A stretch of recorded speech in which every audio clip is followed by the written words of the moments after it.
मेरा नाम अंकिता है और मैं सतना की रहने वाली हूँ। मेरी उम्र 28 साल है और मैं शादीशुदा हूँ। अब तक मेरे बच्चे नहीं हैं क्योंकि मेरे पति को बच्चे करने का मन ही नहीं है और वो ज्यादातर समय बाहर ही रहते हैं। दिखने में मैं गोरी हूँ और मेरी हाइट है 5 फुट 4 इंच। मेरा फिगर 32, 34, 36 है। इससे आप लोगों को अंदाजा लग सकता है कि मैं कैसी लगती हूँ। दोस्तों, ये मेरी पहली कहानी है तो उम्मीद करती हूँ कि आप लोगों को बहुत पसंद आएगी।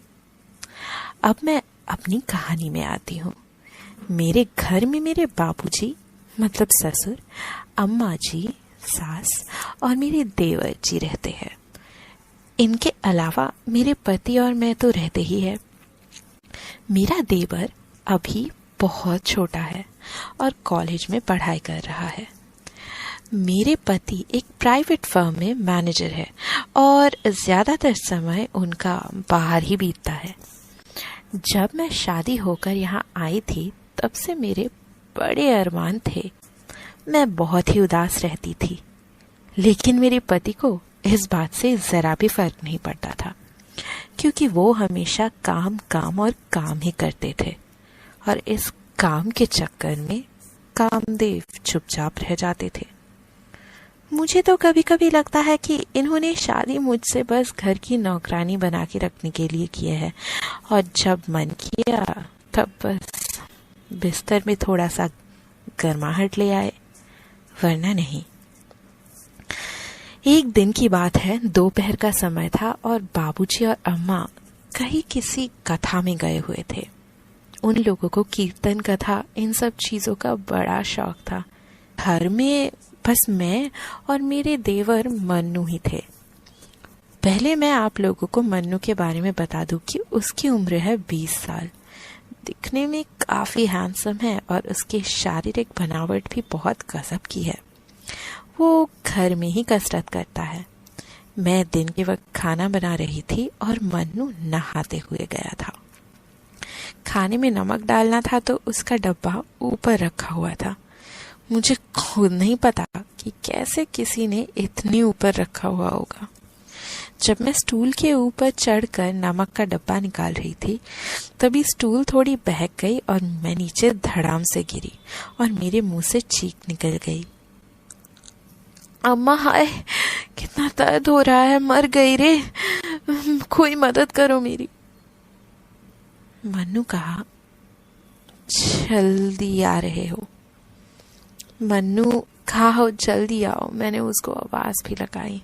मन्नू भी जल्दी जल्दी में चड्डी पहनना भूल गया शायद और टेबल लपेटकर किचन में आ गया।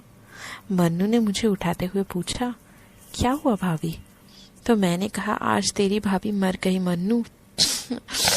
ओ, जल्दी से कमरे में लेकर चल, मुझे बहुत दर्द हो रहा है मन्नू। उसने मुझे तुरंत उठाया और मुझे कमरे में ले गया। जैसे ही उसने मुझे बेड पर लिटाया तो टॉवल मेरे कंगन में फंस गई, जिस वजह से टॉवल खुल गई। मैंने उसे टॉवल दिया और कहा, ये ले लगा ले, और मुझे हंसी आ गई। मन्नू ने टॉवल लपेट कर कहा, भाभी आप हंस क्यों रहे हो? मैंने कहा, कुछ नहीं। फिर उसने कहा, भाभी मैं चेंज करके आता हूँ। मैंने कहा, अरे रुक मत जा अभी, सबसे पहले एक काम कर, किचन में जा, गैस बंद कर और फिर मेरे पास आ। उसने ठीक वैसा ही किया। फिर जब वो आया तो मैंने उससे कहा कि देख, टेबल के ऊपर ऑयल रखा हुआ है, वो जरा मेरे कमर में लगा के मालिश कर दे। उसने कहा, ठीक है भाभी, कर देता हूँ, लेकिन इसके लिए आपको कपड़े उतारने पड़ेंगे। मैंने कहा, रुक।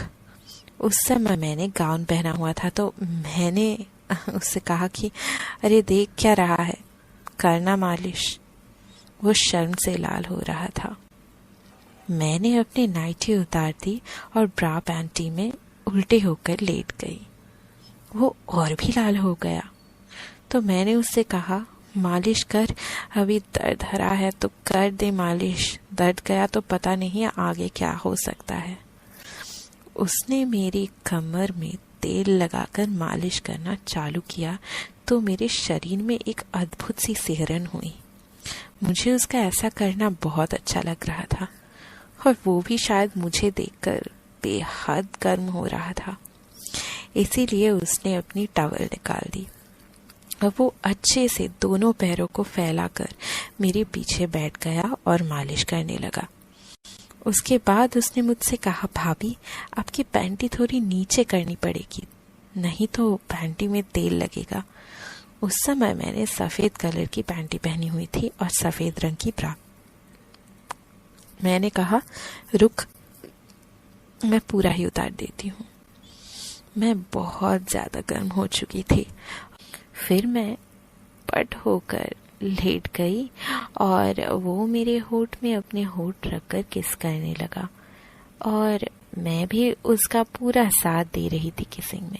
बदहोश होते होते मैं इतना खो गई कि मुझे पता ही नहीं चला कि वक्त कितना बीत चुका है और मुझे बड़ा मजा आया दोस्तों। तो आपको ये कहानी कैसी लगी ये बताइए ना मुझे आपके फीडबैक का इंतज़ार रहेगा। फीडबैक देने के लिए आप कमेंट्स छोड़ सकते हैं मेरे लिए।